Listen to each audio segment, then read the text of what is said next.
There's no place to escape to. This is the last podcast. On the left.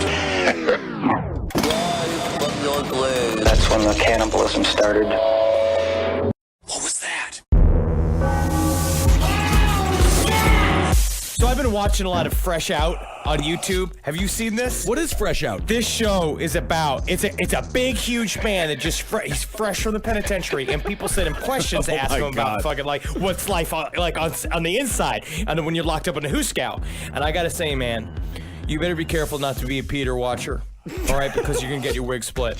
If you're a chomo, you get your wig split. Oh, my If a shot goodness. caller comes out to the yard and you're doing your machina, even if you're in the middle of your machina, and he puts you out on a call, he puts you out on a work, and you're making pruno, you got to do something like that. You got to deliver up to the big dog, all right? And you don't roll up with your homies, man. You can get your wig split.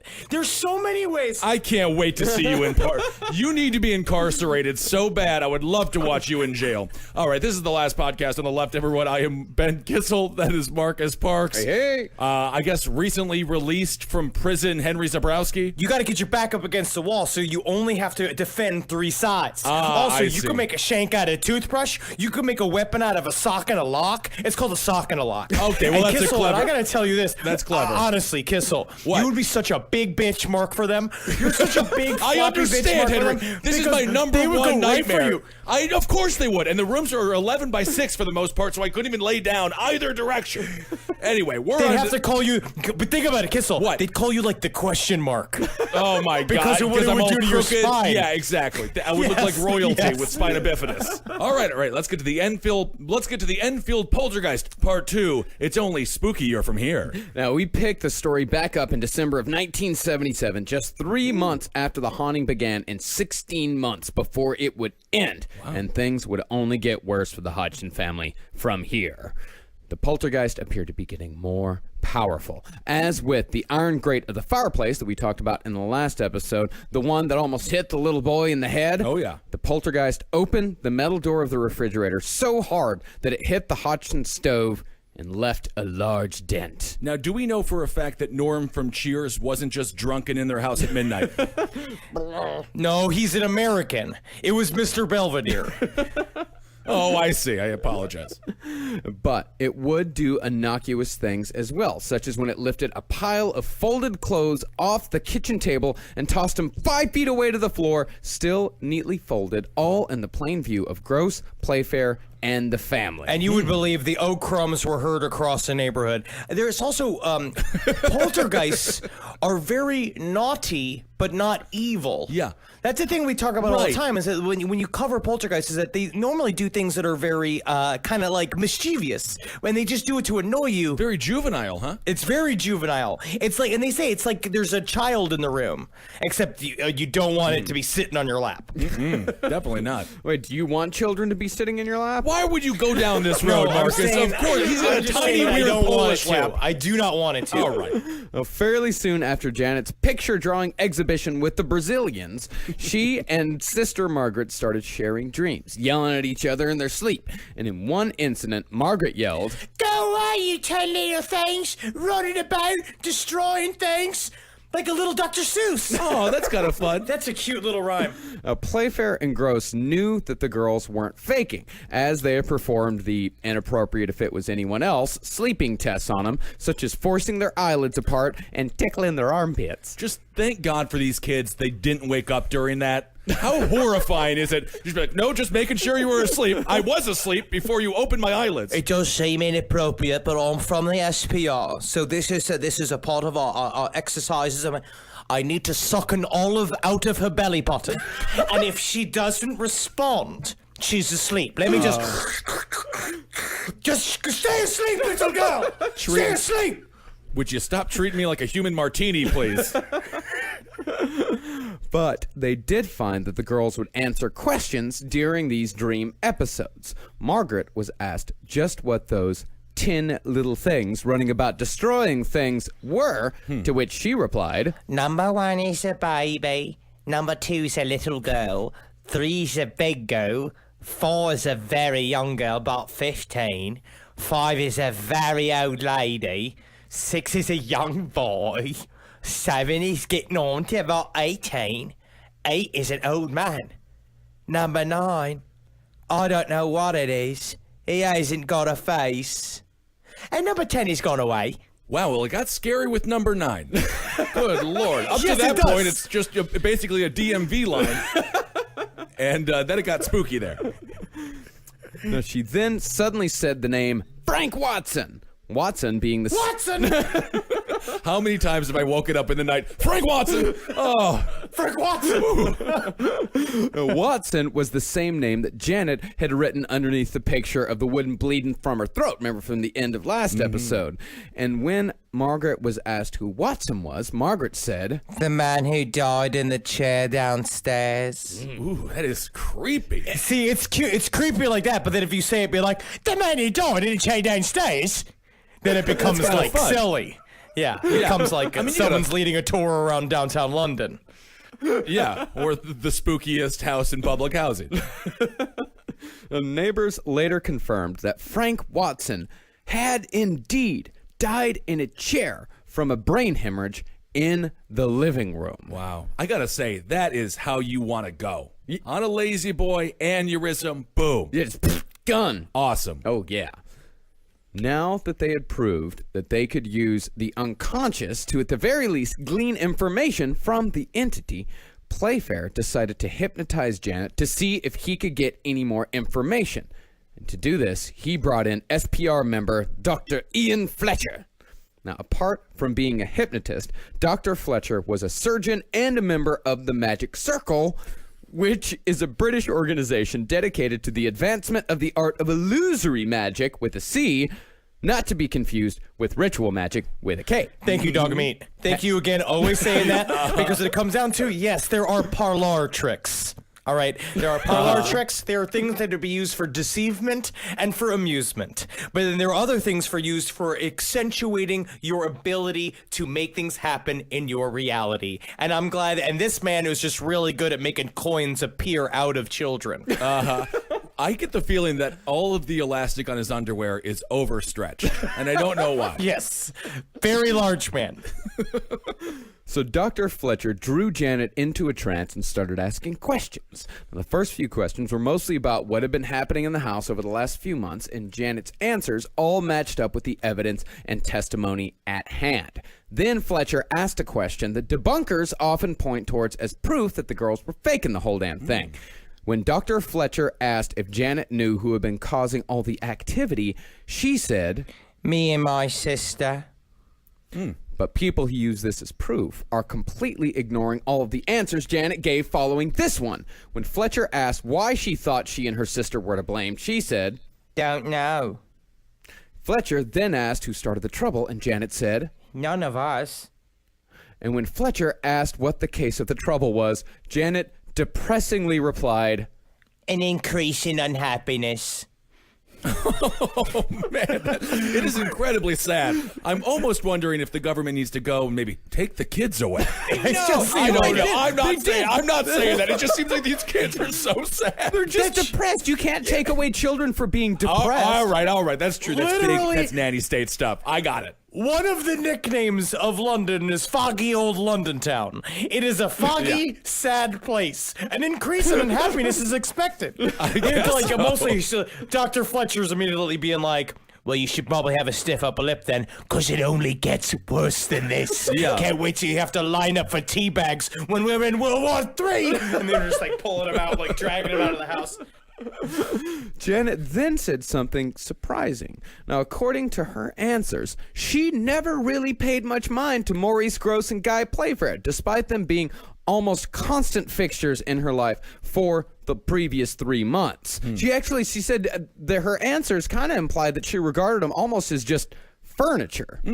She didn't even really seem to have much interest in the paranormal. Even after months of questions and attention regarding the activity, Janet still referred to the poltergeist as the polka dice. Oh, the polka dice. That's cute. That reminds me of growing up in Wisconsin when you were allowed to be drunk at 8 as long as you're wearing a kilt. Polka dice is a really fun. It's a really fun dice game to play, unless you get snake eyes, and then you have to blow old Uncle Gorski. It's not good. Oh, we used to wear a lot of lederhosen growing up. You wouldn't believe it. Did you? Oh, yeah, we had a full lederhosen as a family. Really? Oh, we have a family Oh picture. my God. It's adorable. I have to see it. Oh, we'll show I it have to to you. see it. Yeah, we were a cute family. Did you come? Were they like handed down from family? No, I think they were bought specially for us kids. Part of assimilated into our German culture. You didn't have to scrape the little S's off of them. Thank you, Henry.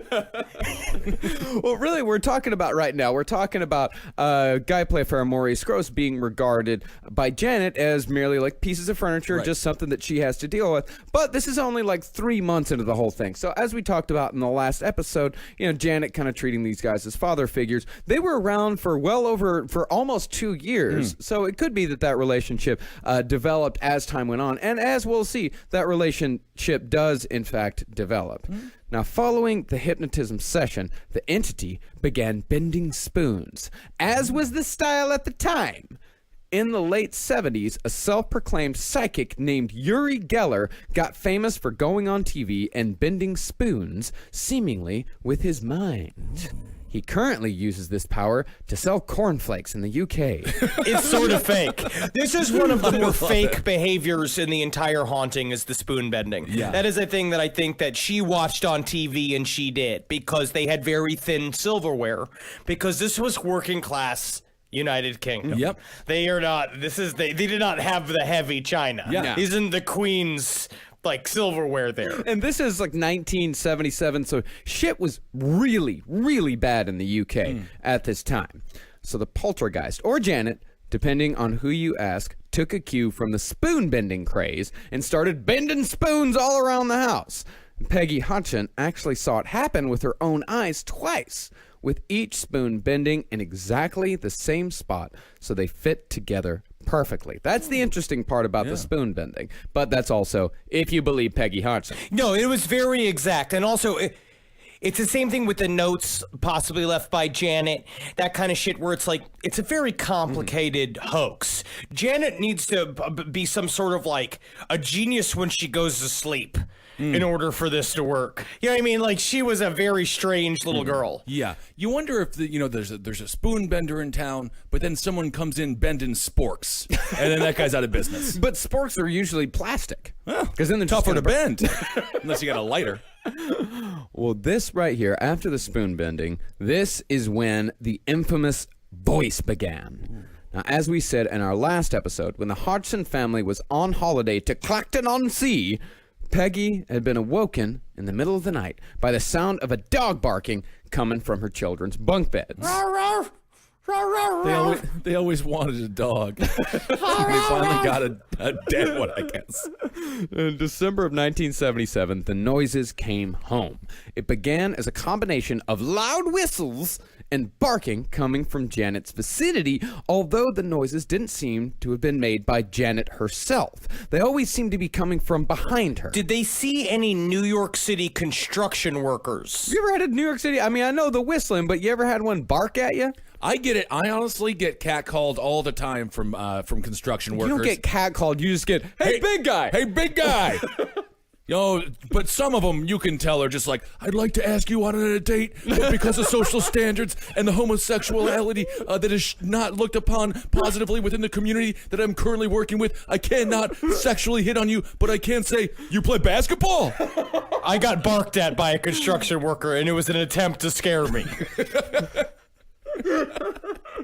It happens to all of us. Well, concerning Janet whistling, Janet had particularly large teeth at this age. This is what I'm saying. Like, Hold on. huge. Like, you know how like when I hit puberty, my hands and my feet were the first things to grow. My hands and my feet are still at 6 foot tall, still grossly outsized for my body. They are. But they were the first things to grow when I hit puberty, so I was about 6 inches shorter. With Janet, the first thing to grow on her was her teeth. Like a mule? Like a mule. Wow. She is somewhere between a mule and she's got like an old English man's mouth inside of a little girl's body. It's kind of fun. Well, according to Playfair, these gigantic teeth made it impossible for her to whistle. Oh, she can't whistle with these.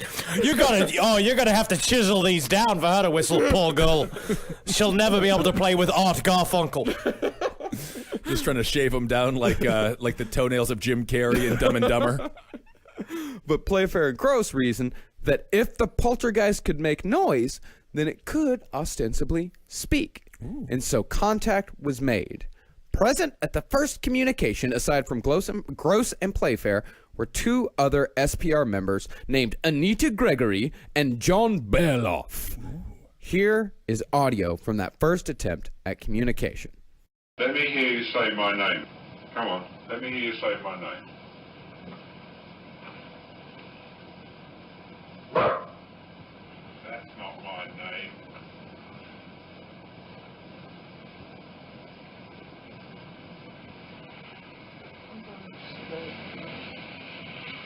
Come on, my name's Morris. Let me hear you say it.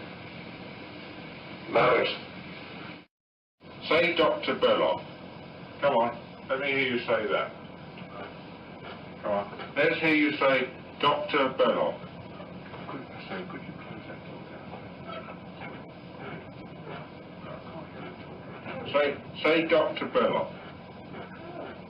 What is it? Just hold that watch on. Come on, if you squeak the bed, I can't hear you talking. Now, say Dr. Beloff. Come on. Come on, say it for me, Dr. Beloff. Dr. Beloff. Ooh, that's scary stuff. Yeah, that voice is coming from an 11-year-old girl. The Oh, barks, the goodness. voice, that's all coming from a little girl. But they did the same thing, right, with the person that did the voice for The Exorcist. It was a woman that they had to strap to a chair, and she would chain smoke. They would put cigarettes in her mouth to make her chain smoke, and then they'd give her feed her raw eggs, do all this shit, and they tortured her. And that's what we're saying. It's very difficult for this voice to have been made by a little girl, especially if you listen to Janet's real voice. If you watch the interview when they did like the actual the real footage that exists from the BBC when they were first investigating the haunting, she does just sound like a ghost likes to play. You know what I mean? Like it's not. She did not have the voice abilities of a Henry Zabrowski. Oh, the very talented. Hey, come on, Henry Zabrowski. Let's see a little bit of poltergeist action here. You gotta go down like this. I'm trapped inside this. Get me outside of this little girl. I know this is illegal. It's illegal for me to be inside this little girl. Technically, in the ghost realm, that is allowed. So this was Janet. That was This noise was coming from Janet. This noise, this voice, and we'll hear even more from her. okay. Now, further questions revealed the name Joe Watson. And when Miss Watson. Yeah, Frank and Joe Watson. Double Watsons. Yeah, double Watsons. And when Mr. Watson was told by Maurice Gross that he was dead and should move on, very forcefully, I might add, Gross got a well-placed fuck off for his troubles. Wow. Yeah, he did. Man, this thing, it said fuck off you was its favorite saying. That's all it would say. Fuck off you. This is great. So it's sort of maybe it's a bit of a Tourette syndrome or something like that. Well, we're Who going to knows? get into that. Yeah. Actually, that is very much something that we're going to get into. Now, the big rub here, at least at first, was that the voice only came when Maurice Gross was out of the room or when no one was looking at Janet. But the thing was, doing that voice for hours at a time, which Janet was sometimes known to do, would have left anyone's throat raw, especially the throat of a 12-year-old girl. But she was never hoarse. No. She never cleared her throat. Never. She didn't cough. Even me just doing the voice just then is very difficult for me to do. It still hurts. And I smoke and drink and live a terrible life. And it's very difficult for me to do. Even try it. Like, I can try it. Like, I'm a little girl that smokes cigarettes. I never want to hear you say that again. I smoke cigarettes. Good Lord, you all sound like Carrie Fisher right now. and even that hurt. R.I.P.. Ben, R.I.P.. Love Ben, Carrie you try. Fisher. You try Poltergeist voice. I'm a little girl that smokes cigarettes all the time and drinks Modelo's, and I hit on tall men when I'm working at construction sites. No. Hey, got any gum? No. Got any gum? No, either Janet was getting secret ventriloquism lessons after school Or Never say that again. there was even if you're a parent of a kid though, and you're just like, they're not coming home on time after school. What's going on? They smoking weed. They're smoking cigarettes, doing dope, and you're just like, secret ventriloquist lessons. This is worse than we thought. Wait a second. Are these racist puppets? Jeff Dunham. What is happening? either it was that, or there was something even weirder going on.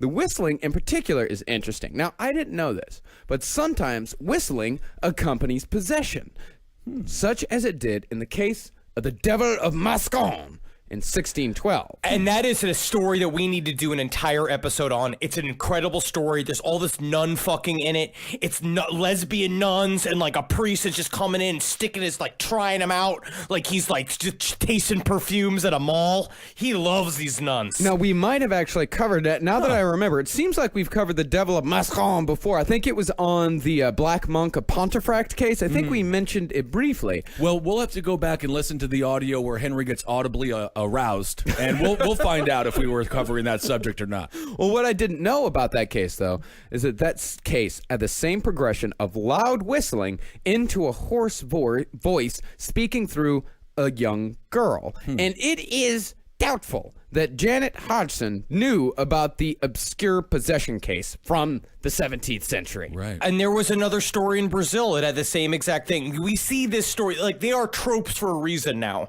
The idea of noises and things moving around, building to a voice coming out of a central person that's located, that is essentially what the poltergeist is attached to. It's very common now, but and back then there was not a lot of books. In order to find those books, you had to be a Dan Aykroyd. You need to be someone who's obsessed with it. You need to be working like at the SPR. You'd have to know where to find this material. Well, I mean, actually, what is it? Peggy Hodgson did actually go to the library and find a book on ghosts, but it was pretty rudimentary stuff, and she just took it back saying, "This ain't nothing new to me." Oh. Ain't nothing there. I never seen a man that's dressed with a fancy wig on like back in the day. I've never seen a man with a suit on. Because I tell you one thing, I see a man with a suit on. First thing I say, is it clean? Is it clean so I can include it in the next batch? Because the water's getting hot. All right, so you want to return this? And then- You just want to return the library book. You didn't like the library book. You got any rags? Do you have any rags around? Any buckets or scrub brushes? That's my favorites, my only friends. Today's sponsor for Last Podcast on the Left is Texture. Wouldn't it be great to be able to read all your favorite magazines at a moment's notice? Introducing Texture, the app that lets you read all the latest news and culture magazines like Vanity Fair, New York Magazine, Interview, and tons more right on your tablet or phone, anytime, anywhere. Texture also features some of the most trustworthy, credible publications in the world, such as Time Magazine, The New Yorker, Vanity Fair, The Atlantic, and many others. Texture gives you access not just to your favorite magazines, but also the latest in investigative journalism, U.S. politics, and domestic and international news. The Texture app has gone beyond delivering just the magazine itself. They've made it easy to find and enjoy the articles you want to read with daily recommendations, exclusive interactive features, videos, and more. Texture makes magazines easy, and there are so many great ones out there. The one I was surprised to find was Texas Monthly. I love Texas Monthly. I've been reading it half my life, and the thing is about that magazine, it's not just news about Texas. They actually have amazing true crime journalism. Specifically, this guy, Skip Hollandsworth, who we've actually used as a source here on Last Podcast on the Left. Texture is searchable. You can mark what you like, check out back issues, view bonus video content, and they even curate articles and magazines just for you or whoever you're giving Texture to this year. Texture is normally $9.99 a month, and you get over 200 magazines, but if you sign up right now at texture.com/lastpodcast, you get a 14-day free trial. That's 14 days to try Texture for free when you go to texture.com/lastpodcast. That's texture.com/lastpodcast. So the day after the first communication, Gregory and Balaroff, who were present at the Bark Bark Run Rum. Is that the world's dumbest bar? Bark Bark Rum Rum? Yes.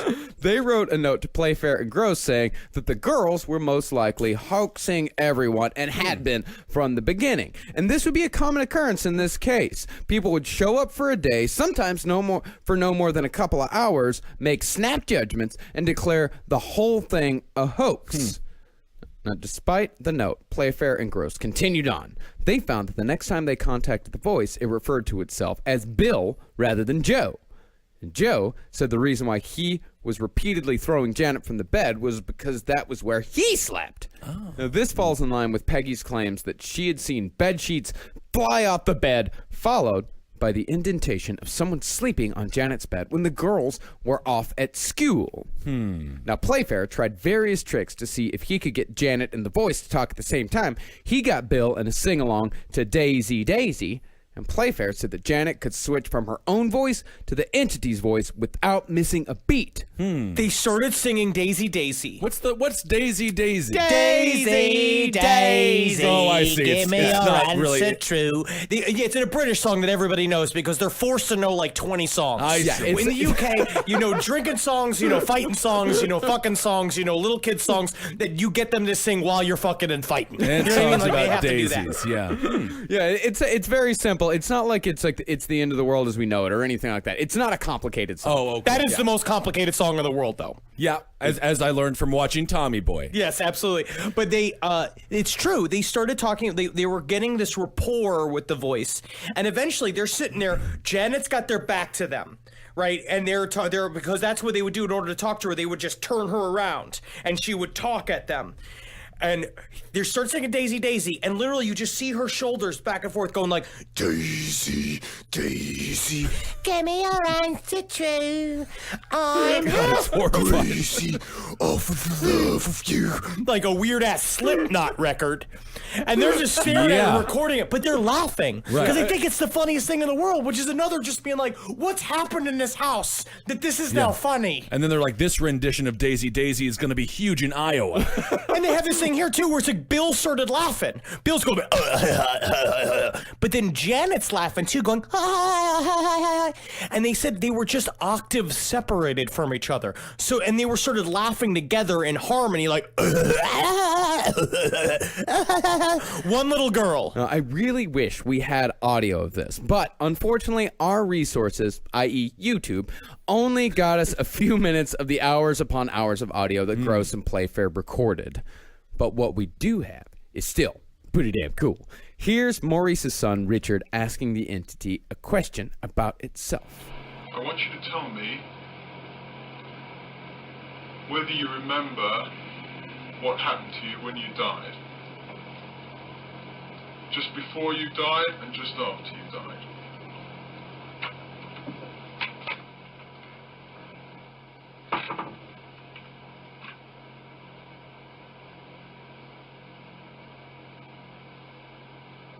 Days before I died, I went blind. Then I had an hemorrhage, and I fell asleep, and I died in a chair in the corner downstairs. Jeez. So that's coming from Janet? From an 11-year-old girl. My goodness. This is that's incredible. And what you do here too is you hear a marble drop as well. They talk about like while this is happening, remember, while all of this is happening, even if she is fucking around, even the tiniest bit, Yeah. marbles are falling from the ceiling. Legos are shooting across the room. Drawers are opening. This shit has not stopped. These people have not slept in months. Chairs are flipping. They're sitting there and they're watching this little girl. Even if she's pretending, she's going ape shit. Oh, and yeah. a part of it, in my mind, again, it talks about the psychedelic nature of hauntings and abductions. When you're sitting here and like, you're just now in this room of insanity. And maybe it is a little bit of a psychosomatic thing. Maybe it does crawl in the background, but it's something is using, what we're going to find out is it's her back vocal cord, so we'll go into this. But something is using her as like a little amplifier. Yeah. Yeah. Well, one of my personal pet theories about possession is that I think that it has something to do with the collective unconsciousness. Like there's something in certain people's minds, something breaks open, and all of these different energies enter into this person and then speak through them, which is why sometimes you'll have people speaking in languages that they've never heard of before. Well, I heard that Janet was taking secret ventriloquist classes after school. Now, Richard, that's Maurice Gross's son, he was a little apprehensive about buying the whole story, especially when he discovered that the voice would only speak if he was looking away from Janet and would stop the moment Richard turned his head. But what really piqued his interest was that the voice stopped if Richard even thought about turning his head. And this is where, okay, I don't know whether or not I'm just so delusional and so hopeful for a sign of the paranormal, but I do think that there's a difference when they talk about in physics, right? The idea of observed and unobserved reality and how they behave differently. About how, like, when you look at something, more shit happens. There's also experimenter bias and shit like that where you can make it happen sort of by looking at it. And I kind of wonder if there's something to the idea of just the observation of the activity gives it the energy it takes to go. And then when you turn it away, it expends it. It's like you charge the battery and then you turn away and then it shoots it out the other side. Yeah, you really can't. As soon as you start filming reality, you change it. Exactly. Which, if you look at the Jersey Shore, they were actually they were scholars, but then they put the cameras in there is and they great. turned into alcoholics. Snooki knows how to read. Another wonderful current reference that our listeners will understand. Jersey Shore. Now, it must be said, though, that the voice shared some personality traits with Janet, such as their shared habit of abruptly changing subjects in the middle of conversation. Once, when Margaret was talking to the voice about where it came from, the voice said, I want some jazz music. Get me some now. They got him back on track, but the voice said he came from the local graveyard. When they asked him why he hadn't moved on to the next plane of existence with all the other spirits in the graveyard, he gave the coolest possible answer. He said, I'm not a heaven man. Cool. Yeah, isn't that cool? That's kind of fun. Hang out in foggy old London. What could be more fun than that? I have always said foggy old London in 1977 is heaven on earth, especially when you're in low-income housing. Now, there is one other incident in particular that points towards Janet being the sole source of the voice. On December 14th, 1977, Janet officially flowered, if you know what I mean. Yeah, I know what you mean. Do you get Thank you, what I Mark. mean? Yes. Which is totally wonderful. And applies. We know that. She had a public ventriloquism lesson. I think that's a good thing to call it.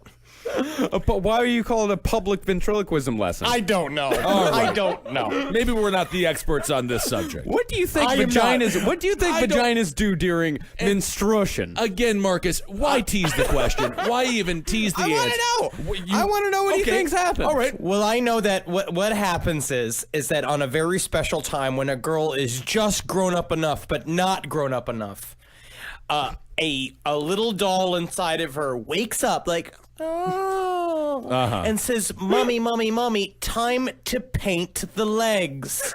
Is that a good way to say it?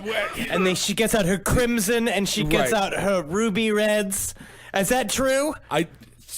No. I'm gonna go with no.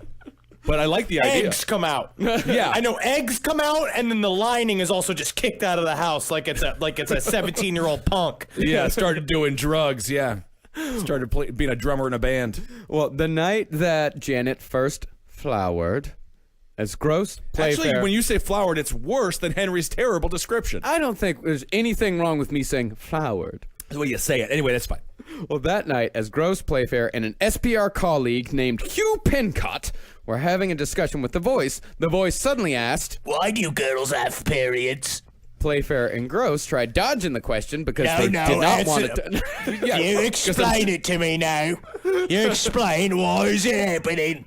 But after it became clear that the voice wasn't going to talk about anything else but periods, Pincott, because Playfair and Gross refused to talk about it despite Gross having a grown daughter, Pincott went into the room and explained it all in great detail. So this is obviously Janet's sex ed, a strange sort of haunted sex ed class. Yeah, well, yeah. Because why would the ghost care about periods? Yeah, especially on the day that Janet first got hers. Unless maybe the ghost. I mean, the ghost had no sex education growing up. I would imagine maybe it was a lonely old man. Janet got her period, and the ghost was like, "Oh, what's going on here?" So now we have a ghost living inside of it. Yeah.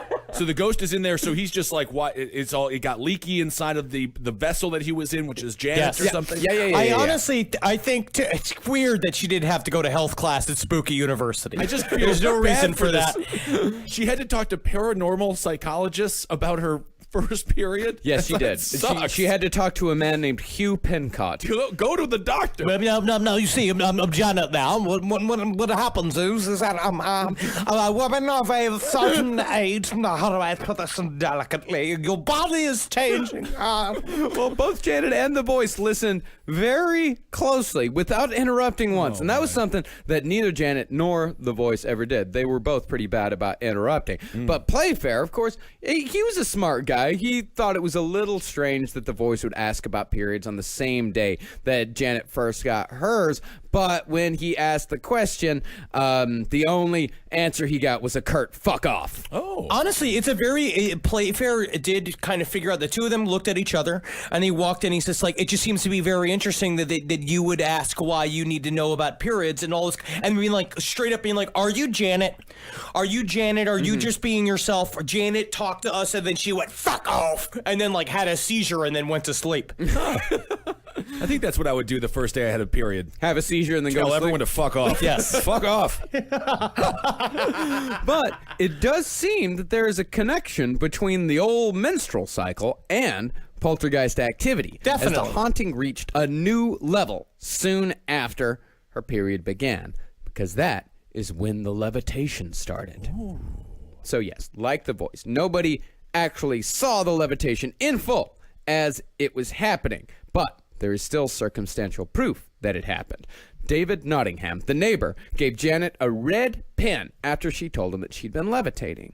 He told her that if she levitated again, she could use the pen to draw a circle around a light fixture that would be impossible for her to reach otherwise without loudly moving the bed across the room. And as soon as Nottingham left the room and closed the door, Janet nonchalantly said, I'm levitating. Okay.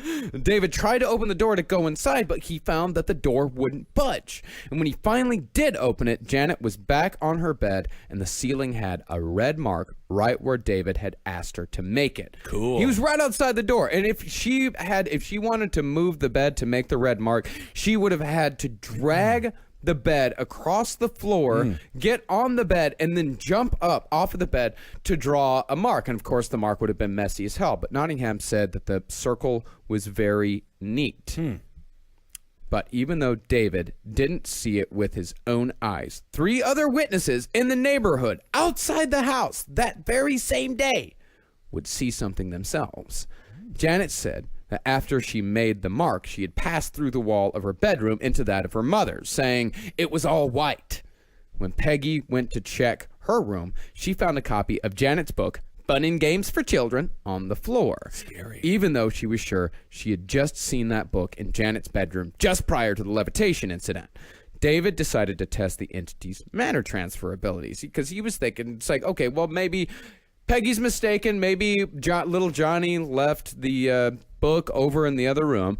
So David Nottingham said, all right, pass this big red plastic cushion through something. It's got to be much harder than a little book. And the entity said, All right, Davy boy, I'll make it disappear.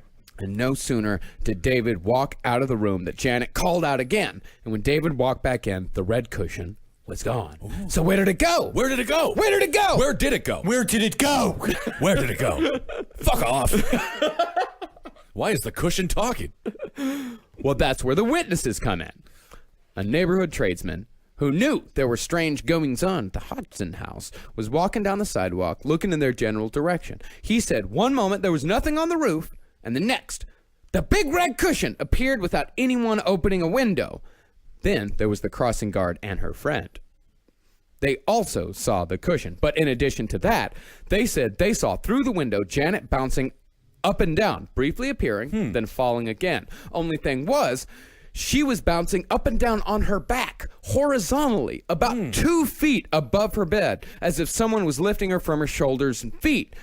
Now, debunkers say that Janet was a sports star and very athletic, which she was. She's 11. She was a gymnast.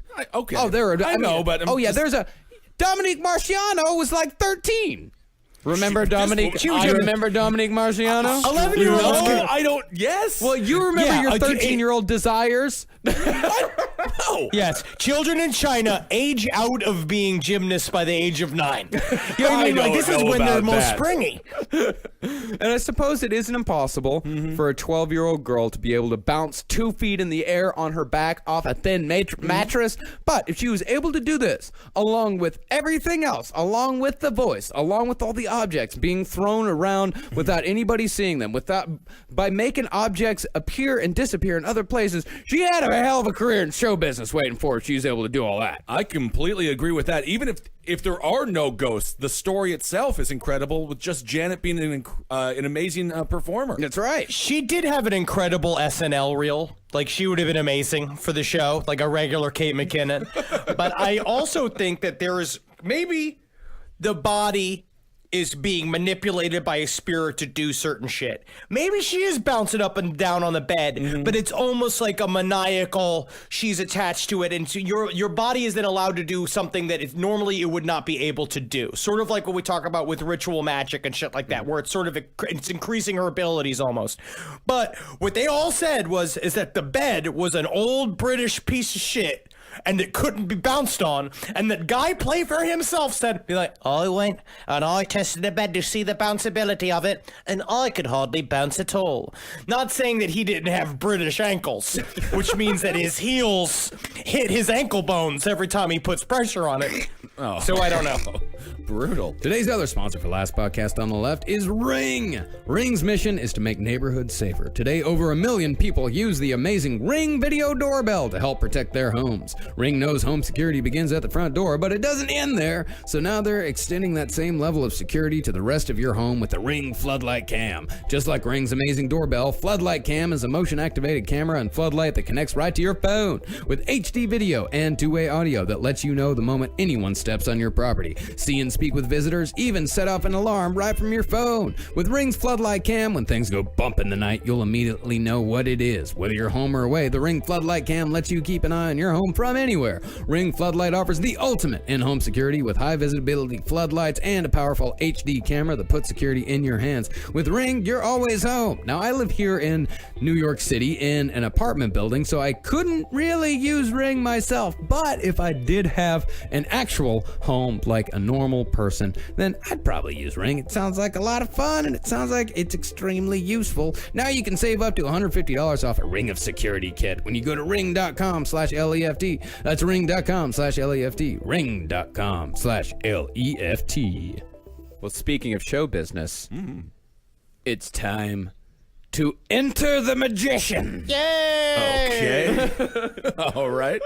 So by this point, the Enfield haunting was becoming known far and wide in paranormal circles around the world, and word had reached all the way to the Society of American Magicians. They sent a magician investigator named Milbourne Christopher, who was put on the case by Dr. Dingwall. British people. That'll Dr. happen. Dingwall is never going to fail to make me laugh. No, it's it's Dr. very Dingwall. funny. The definition of a humorous name. Playfair said that he was happy to host the magician just so long as he didn't tell the girls he was a magician, because he didn't want to get the girls excited. Yeah, good luck getting a magician to shut up about being a magician. That's all they talk about. Magicians are just losers that have spent years making their fingers so quick they can fool every woman they see. But they're very good for the cloak industry. That's important. But yeah, Very good. Contributing to the economy. That's right. But within minutes of the magician meeting the little girls, Milbourne just started showing them card tricks. God, they can't help themselves. It's a regular old Chris Angel. True TV would give him a show. Oh, yeah. Now, there is some debate between Playfair and Milbourne as to what happened on the evening the magician spent at the Hodgson house.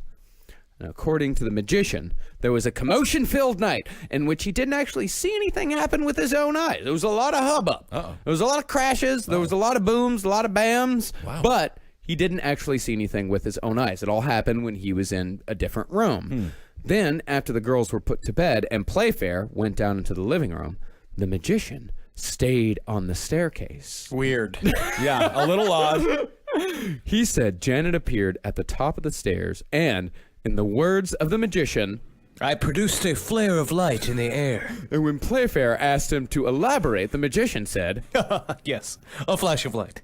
It's a magician's thing. You wouldn't understand. It's a magician's thing. Oh, I see. The magician said that after he produced the flare, Janet hurried back to her room without saying a word. And he used this incident to prove Janet was only coming out to see if the course was clear, and had the magician not been there waiting for the little girl, she would have just thrown something down the stairs as further proof that the poltergeist was still active. This is a fun house to be a kid. No, you have a little kid that no longer has a father, that already has two other weird, strange men essentially living with her in the house. You bring another man whose job is trickery in the house that they've just met, and you say, everybody go to sleep. He then sits on the stairs.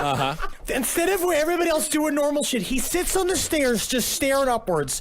You'd think maybe it would probably disturb the sleep, and you'd want to turn around and maybe take a look at what he's doing, rather than wonder what he's watching you do. You're a little girl, and you just see a man with a top hat on, with a feather sticking out of it, with fancy shiny shoes on and a tuxedo on, just at the bottom of the stairs. Just light and flammable paper and throw it in front of his face.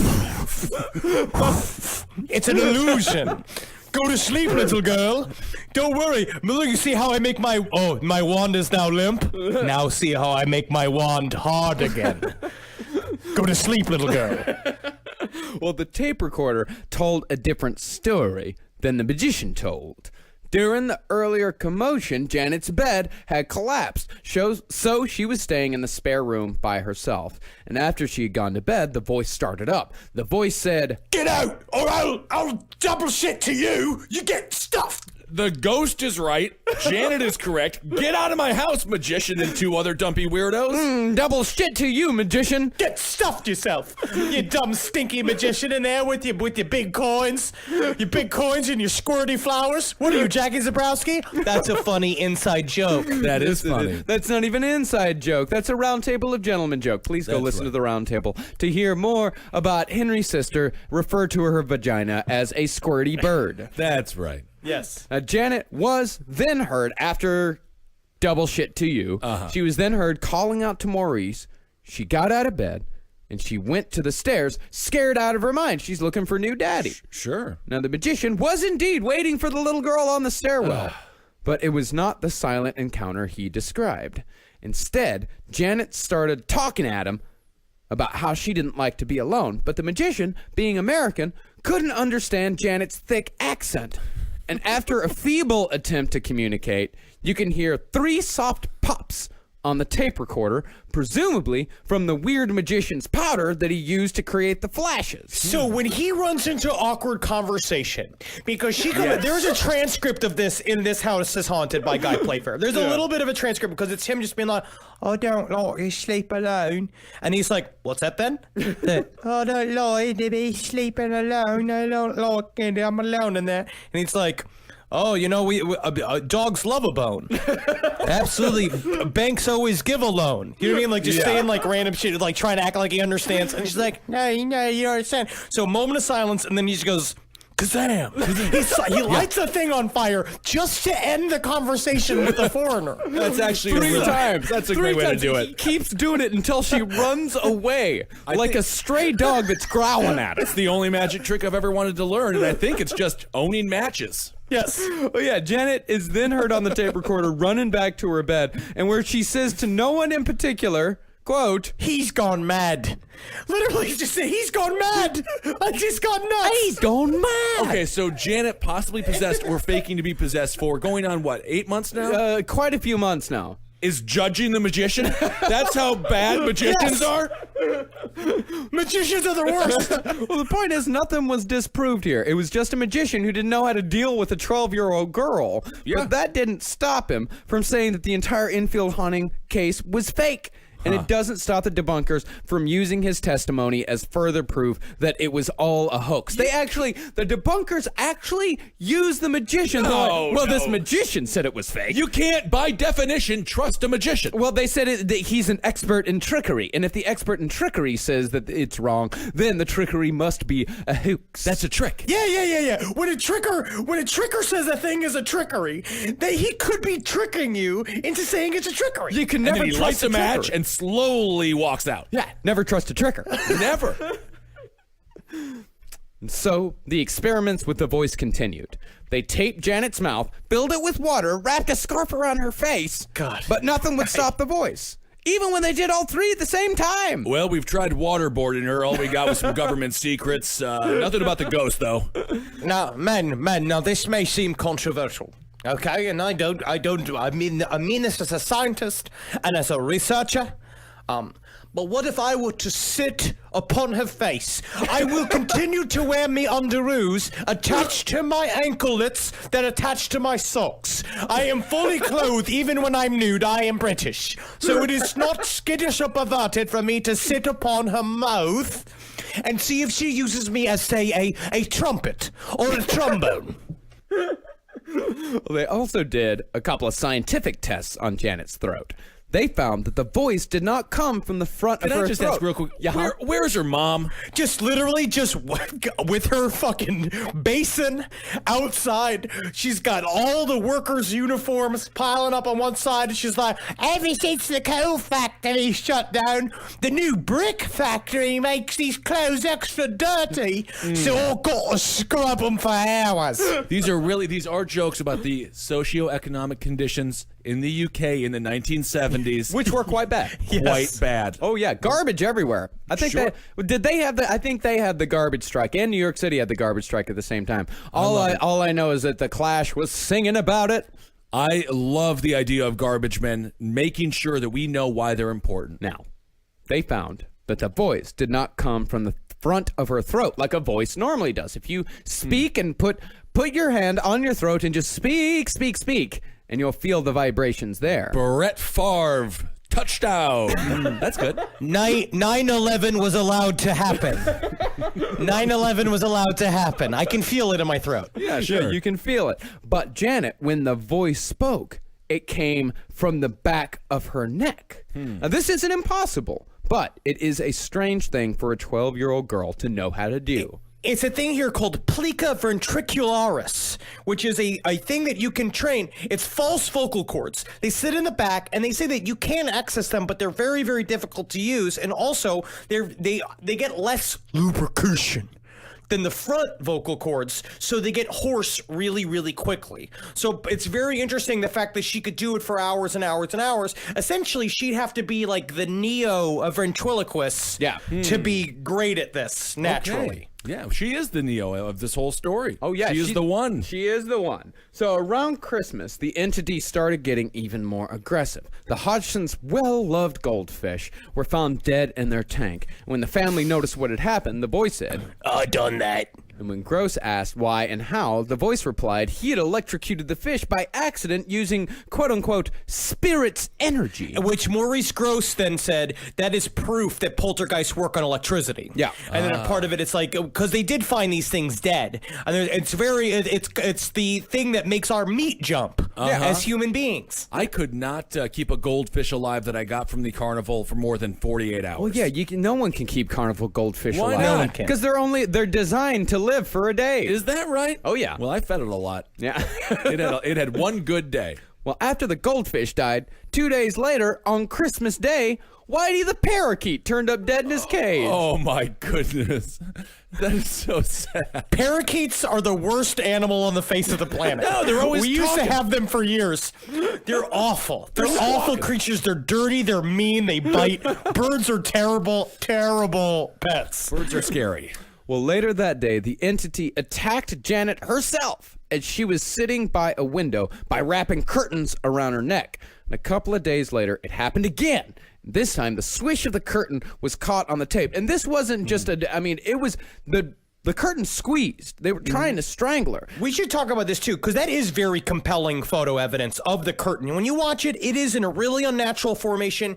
It is completely curved around. Because you remember, we had a timed camera in that room, watching them at all times. We'll talk about, honestly, the levitation pictures that you see they look obviously faked. Yes. They look like she is jumping for the camera, and I think that is completely normal. I think that is because as a little kid, they even talk about all the time. Maurice Grosse and Guy Playfair are like, Janet plays tricks all the time. We know she does. There's certain things that she does that are genuine though, and they're part of the not levitation all the time. thing. They actually said that she played tricks like very, very few times.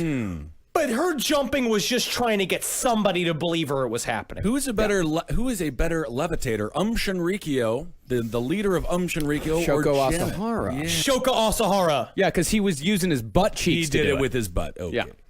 Now, that whole incident with the curtains, that happened 6 more times. But thankfully, it was never enough to seriously injure Janet, at least physically. Mentally was a different story. This woman seems like she is afraid of everything. She is fucked up. When you see her nowadays in the interviews, don't look at the extras on the DVD for Conjuring 2. No. The stuff that we found, like the recent one from the BBC, the one with her and Guy Playfair, and she just looks haunted. She's the same, like literally being like, you don't understand what I went through. Yeah. I had something inside of me for a year. Why?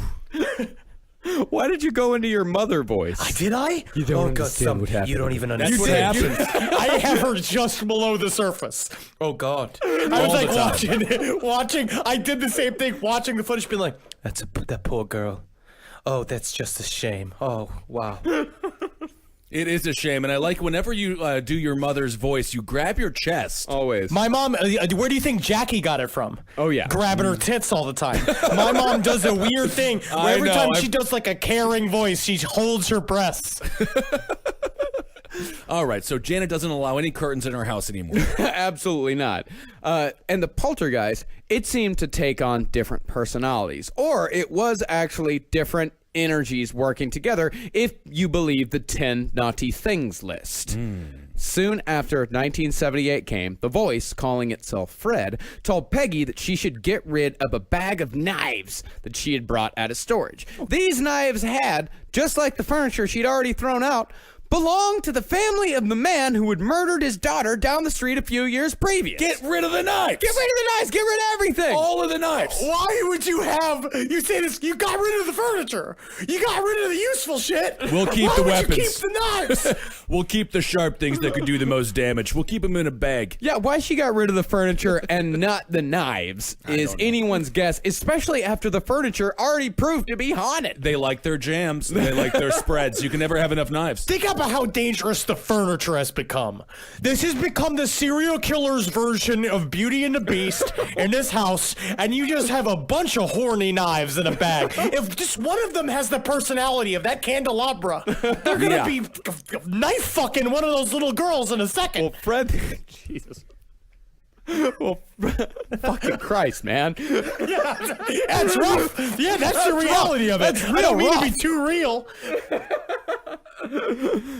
Fred said if Peggy didn't get rid of the knives, Tommy, another entity, was going to do something dangerous with them. But as Peggy had just had a long day, she didn't pay Fred any mind and kept the knives right where they were. And the next day, as Peggy was in the kitchen, she heard Janet say from upstairs, There's a knife following me around. and Janet, Seriously, it's just like, be our guest, put ourselves to the test. And the stabbing continued. yeah, and Janet said that the knife was dancing around in front of her. That's kind of fun. And of course, Peggy went upstairs to look, and she found nothing. But when she walked back to the downstairs area, she found one of the knives she had just put away in the kitchen drawer on the stairs. Wow. Get it out of there.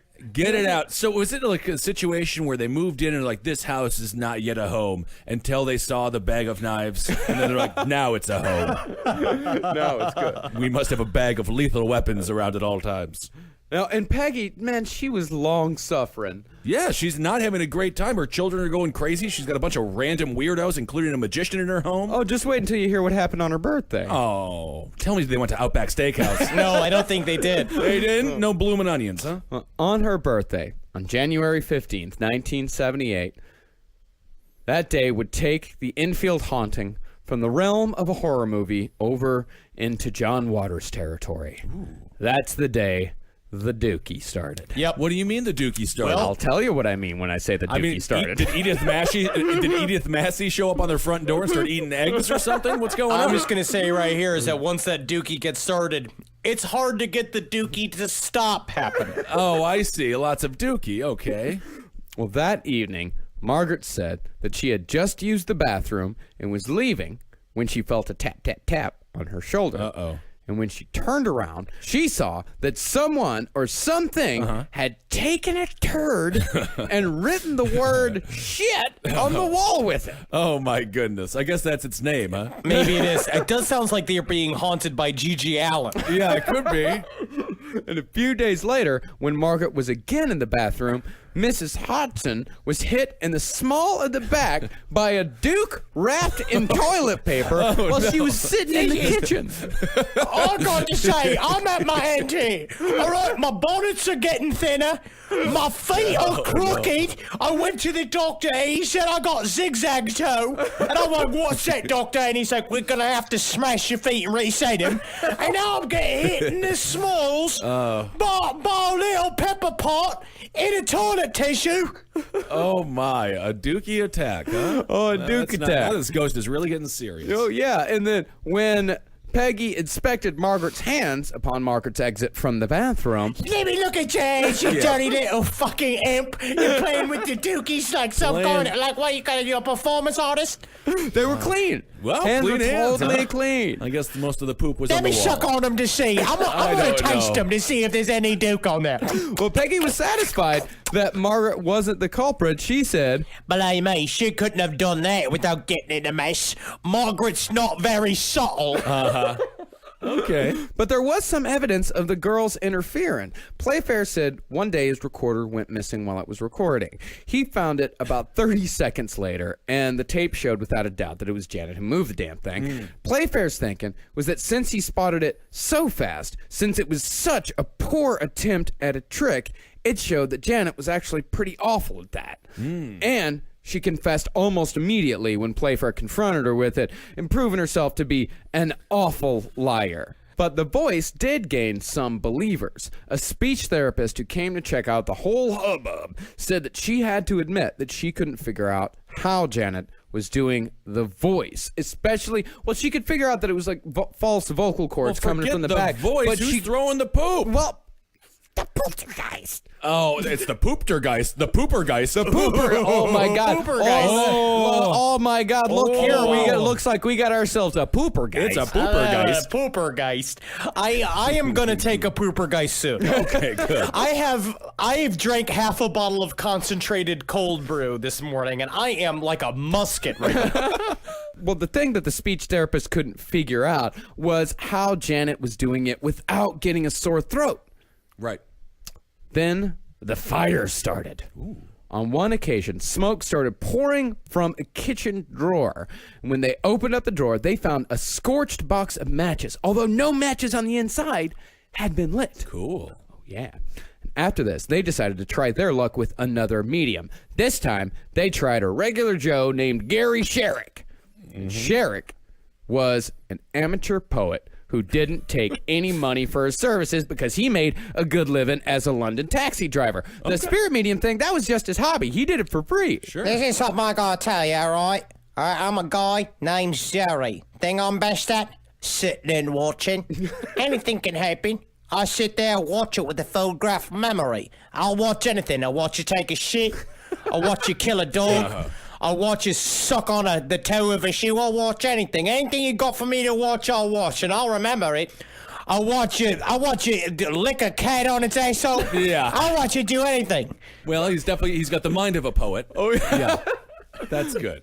Well, Jerry said he got the impression that a horrible old woman who had lived near Spitalfields Market was haunting the girls. Oh, Spitalfields is a real place, Ben. I know it is. It's just like you always wonder how these towns got created, how their names got created, and be like, where are we? And someone's just like, Spitalfield, because I just spit. Get it? Well, they said that it was possibly a horrible old woman who had lived near Spitalfields Market that was haunting the girls. And when Jerry asked if they had ever smelled rotting vegetables, they replied that they had. Of course. Jerry, like the others, didn't really do anything with Janet besides the whole healing hands business, but he did teach Margaret how to do battle with the entity. He did not say how he taught Margaret how to do the battle. But it seemed to work for her. I get the feeling it involved balling up human dookie and throwing it against a wall. It just sounds like another secret ventriloquism lesson. Are we done with the poo-poo segment? Because No. this is a huge... I'm really focused on the poo-poo stuff here. No. We ain't done with the poo-poo. Okay, You thank got God. more poo-poo coming. All right. Poopergeist. Well, the healing hands seemed to work just like it had with the two mediums before, for a couple of weeks at least. But when it came back in a storm of faces.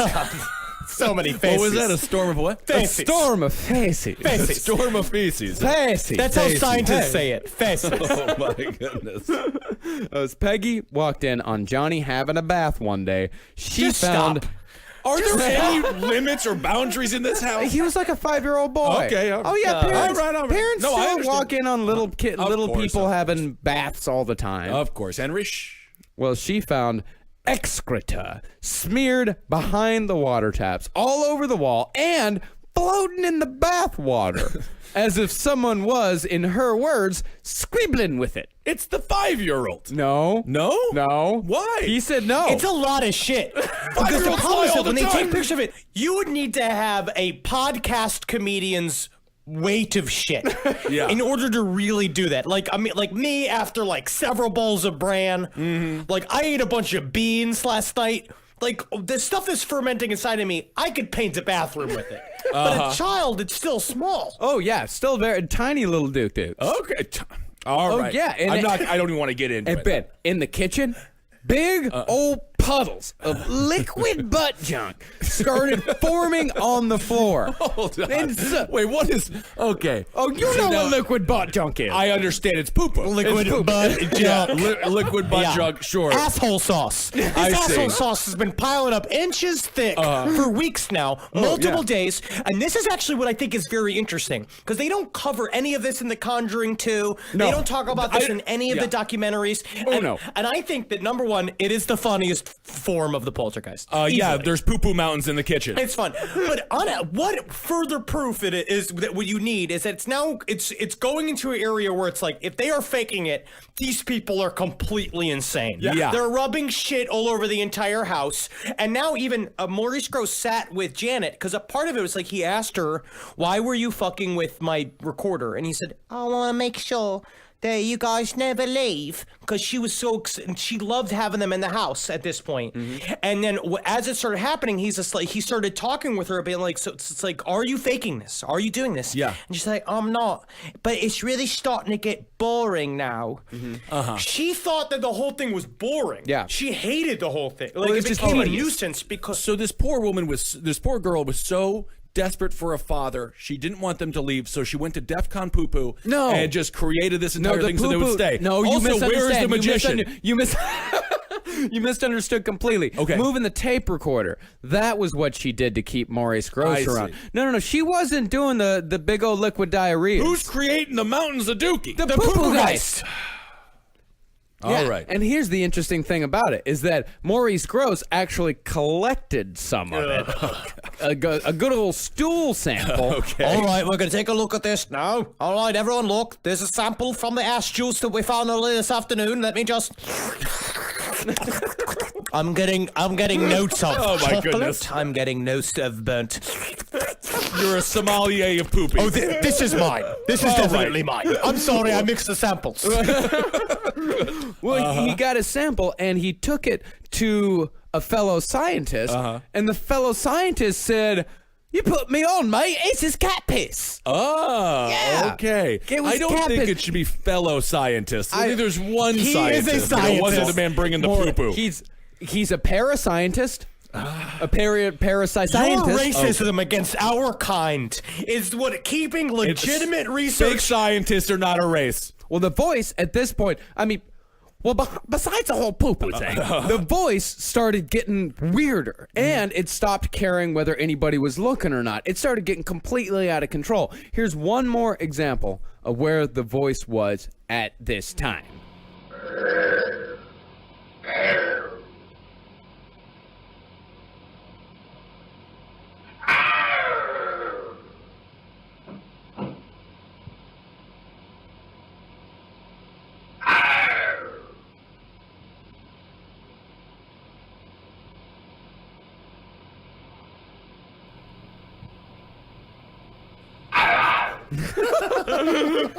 Yeah, it's kind of fun. Yeah, it's kind of no. It was like that old episode that we did. Is like possession or angry cat. Yeah, that could go either way. Yes, it's pretty sweet. And now when they're looking at her mouth, they're saying they're looking at her face and she's making these noises, and her mouth is like going like it's like slightly twitching. It is coming from her, but it's this weird ass thing where like, how is she making this noise over and over and over again for weeks? Right. Now, this is when George Fallows of the Daily Mirror showed back up to check in on the family. But when he saw how much worse and how much more disgusting the case had gotten, he decided a follow-up piece was in order and assigned a reporter named Brian Rimmer to the story. Name's Brian Rimmer, and I gotta tell you, I love the taste of pennies. I use them like mints, just ding, ding, ding, ding. I love it. I like leaving my mouth red with rust. Now, is the poo-poo cleaned up? Yeah, the poop, they're not just leaving it around the house. Okay. They're not animals, Ben. Well, Now, Rimmer decided it was time once and for all to get to the bottom of the voice. So he enlisted the ventriloquist, a man named Ray Allen. just when it couldn't get any nerdier, they brought in a ventriloquist. But think about how many, because not only did we had a magician, we've had at least 15 scientists, we got a ventriloquist now, we also had another dude that was a famous sufferer of a haunted house. His name was, that came in, that said the same thing, Matthew Manning. He also came in. This is incredibly documented. Oh, yeah. There's so many people who are just showing up being like, what the fuck is happening in here? And it's all just weird old men. Well, Brian Rimmer, Ray Allen, and 3 other people showed up around 8 p.m. one night to the Hodgson house completely unannounced. After the visit, Rimmer called up Guy Playfair and told him that Janet had confessed to faking the voices beginning to end, and that she had told the ventriloquist that she had used her diaphragm to do the voice, even though they had already proved that the voice was coming from the back of her neck. And Playfair immediately went to the Hodgson house to hear exactly what had happened, because he was pretty damn sure that Janet didn't even know the word diaphragm, much less what the hell a diaphragm was. And she, again, had a different story to tell, just like with the magician. Wow. She said that when the ventriloquist started talking to her, she just zoned out and just started nodding, because how many people have come to talk at this little girl and to ask her question after question after question? And she just stopped paying attention to anything that she said. And also, that's kind of what a lot of 12-year-old girls do when you talk to them. They don't listen. And when a ventriloquist talks to you, not moving his lips, trying to be all sneaky, I mean, of course I'm not going to listen to that. It's all lies. Now, according to Janet, she hadn't heard a word he said. Now, the article entitled Ghost Hunters Clash Over Mystery of Spoof or Spook Kids. Ooh. It did claim the voice to be a hoax, but to its credit, did not discount any of the other phenomena. And the phenomena did continue, with the apparitions returning in full force. Both Margaret and Janet saw an old man with long fingernails walking through their room at night. Peggy saw a child dressed in a nightgown floating out of the bathroom, and saw a partial apparition of a man from the waist down walking up the stairs. But the creepiest incident happened to Peggy's brother. He saw a man, solid as anything, just sitting at the Hodgson's kitchen table at 5 o'clock in the afternoon, looking out the window. The brother closed his eyes to blink, and when he opened them again, the man was gone. and replaced with a pile of poop. No. No. What if the man with no waist walking back and forth was just so jealous of that people could poop because he had no butt as a ghost? Oh, that would be the And worst. he was just doing it as a revenge. Oh, yeah. So finally, in July of 1978, the family decided to send Janet away for a little while. She stayed in a hospital across the Thames for a couple of months and the activity died down, but not completely. For example, the whole incident with the brother and the men in the kitchen happened while Janet was gone. And Margaret was mostly free of the activity, using the unnamed powers that she learned from the taxi driver. What did she learn? I don't even I want don't to know. They didn't It's say. The It's secrets a, of a taxi driver. It's a secret, Ben. Yes, only taxi drivers will know. Ooh, did she get some taxi cab confession? I don't want to go down that road.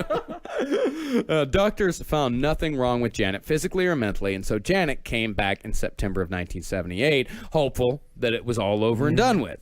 But within 30 minutes of her being home, she saw the same apparition of a child in a gown that her mother saw. After a few more months, they decided to try one more medium, a Dutchman named Dono Gemelig Meeling, Of course. who had personally brought 2 Dutch poltergeist cases to an end.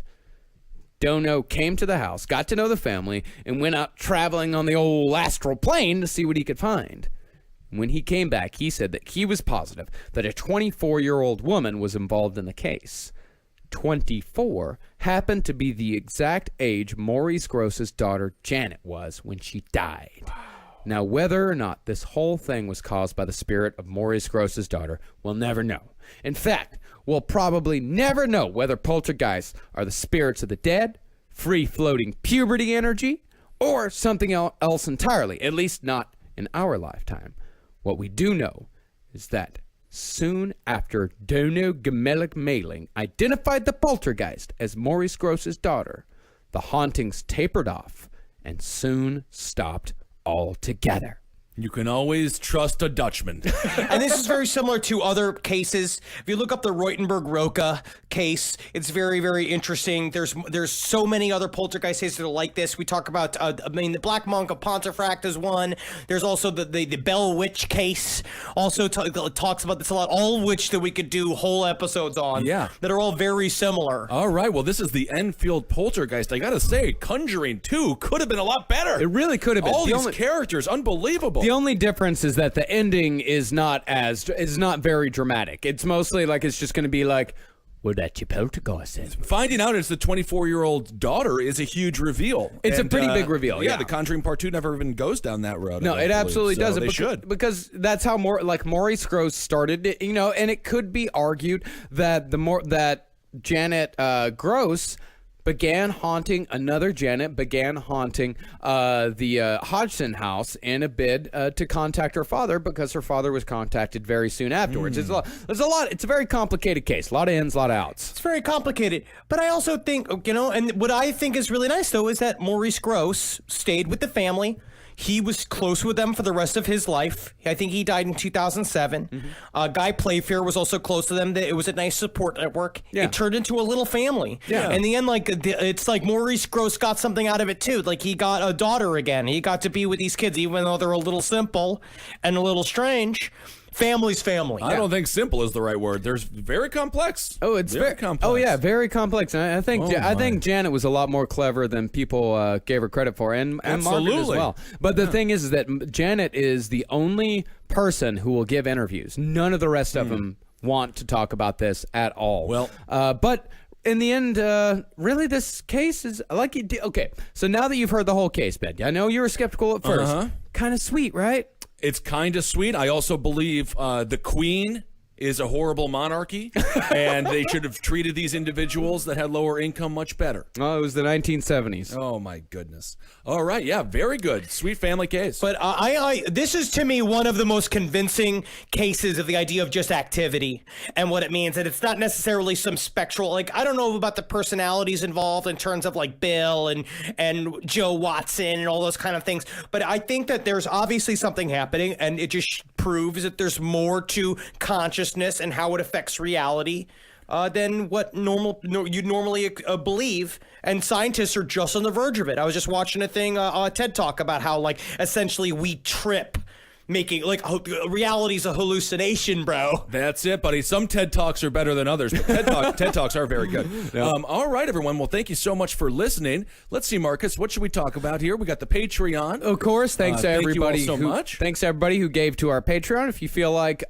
we deserve a little bit of a donation, patreon.com/lastpodcast on the left is a place to give. Of course, we appreciate every single donation. Yep. Even $1 helps us out.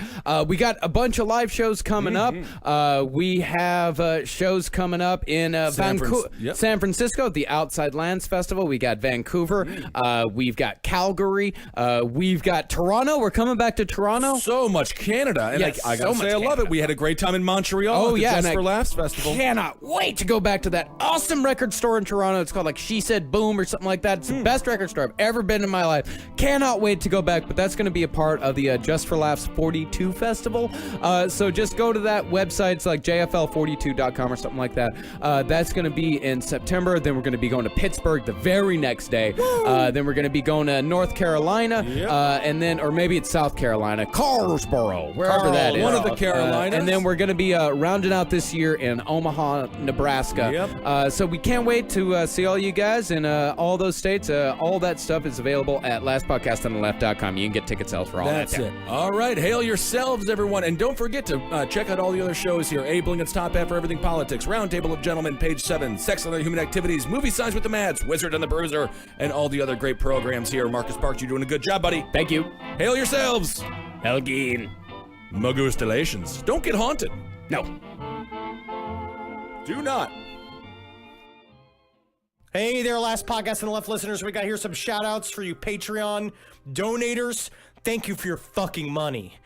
You guys are the best. Yeah, give us your sweet cash dollar bills.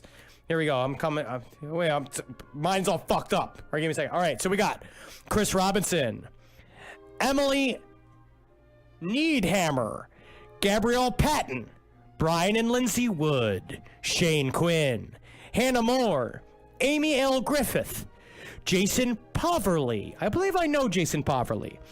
Julie 2, Quinn Radels, Allison Pittman, Russian 1. Whoa. That's not good. Laura Stefkow, Crystal Flaherty, Chester Champion, Natalie Hampson, Kendall Defoe, Raphael Margreter, Erica Williams, Michael James Benson, Megan Wold. I got Katie Johnson, Patrick, Jonathan Spangler, Parker Acock, Tamira Stevens, Arthur TJ Acock. Wait a Baker. second. Arthur Acock? Parker Acock. Oh. Yeah, Aycock. Oh. Yeah, I knew a guy named Acock in high school. It's not an uncommon name. I got TJ Baker, Claire Brown, Anna Solinger, Lexi Ball, Lucas Biggs, Ryan Crum, Jonathan Bundy, Nicholas Selker, Laramie Daniel Lucas, Scott Ryan, Tyler William, Dustin Riggins, Jamie Gregory, Andrew, Dana Horn, Maya Rose Miller. Now, unfortunately, Ben had to run out, so it's just going to be me and Henry today. Yeah, it's just me. Yeah, we get to play while the cat's away. The mice get to play. And you know what they play? Who's sucking first? Henry sucked first today. Yeah. I lost that coin toss. Claire Miller, Marius Torsen, Heather Milligan, Seth Lamiel, Kelly Abelhar, Chandler Turner, Chris Herdter, Sophie Lazowski, Tess Vandalay. Ooh, like Art Vandalay. I love it. Architect. Yeah. Talon Wise, Jorge Herrera, Charles Gilliland, Casey, Pitching Woo Podcast, Margaret Cardwell, Hannah Stoutenberg, Jeff Ordondo, Layla Razmiar, Rob Howell, David Reeve, Julia McCombs. I got Paul Dyke. Yes. Ashley Yedlicka, Rebecca Klingston, Mark Dixon, Amaris B, David Paulus, Scarlett O. Terror, Thomas Broyles Lewis, Sarah Knudsen, Micah Robertson, Marina Sampaio, Marina Sampaio, Liz Kello, Amber Nichols, Henry Zabrowski. What? Did I give my own money to my own podcast? Is this a money laundering operation? No. Claire Waller, Leroy Naldinho, Emily Hamilton, Laura Hawes, Christopher Blake, and Nicolette Kuhn. Ryan Sakash, Brittany Sanchez, Nikki Oliverio, Hannah Hardman, Dominic Carnasciale, Maggie Smith, Blake Sisk, Abigail Damarist, Ellie Burnett, April Nam, Gabe Anaya Guerrero, Holly Lehman Tyler, Giraffes are loose. That is cute. That is cute. Katie Shanahan, Zane Reynolds, Kendall Welker, Toasty Talks Podcast, Mary Taylor, Jeff Spainberg, Paige Gooding, and 6OD. I got Jordan Birkland, Katie Lago Marisno, Liz, Samantha Evans, Kaylee Steiner, Charlotte Dowling, Christopher Hudson, Remington Rock, Curtis Dickens, Booty Magic, Brian Chandler, Corey Richard, Booty Magic, Chris Heavener, Alicia Johnson, Tatiana Finstam, Melanie Pringle, Angelica Jacinto, Deanna Bate, Matt Magnaninzi, Higram, and Michael Jones. All right, well, thank you guys so much for giving us your cash monies. You're supporting us. Marcus is getting new teeth. I'm getting new feet. And that's pretty great. Thank you guys so much. I'm going to be putting out some new David Berkowitz corners this week. I'm really excited. Please, if you reach out to us either through the website, which what's our new email address? Are we still doing cavecomedyradio@gmail.com? For right now, yeah. Yeah, so to have, like, just send me stories that you want me to respond to as Son of Sam or letters. I'll be happy to read those on air. All right, guys. Hail Satan. And I also want to say one thing. We did not leave cavecomedyradio.com. We're just working on a new thing that is going to be revealed very soon. Yes, very soon. Very soon. Something thick. Hail yourselves, everyone. Megostalations. And hail me. And hail Geen. That was the first time I've ever said hail yourselves. That's fun to say. It is fun to say.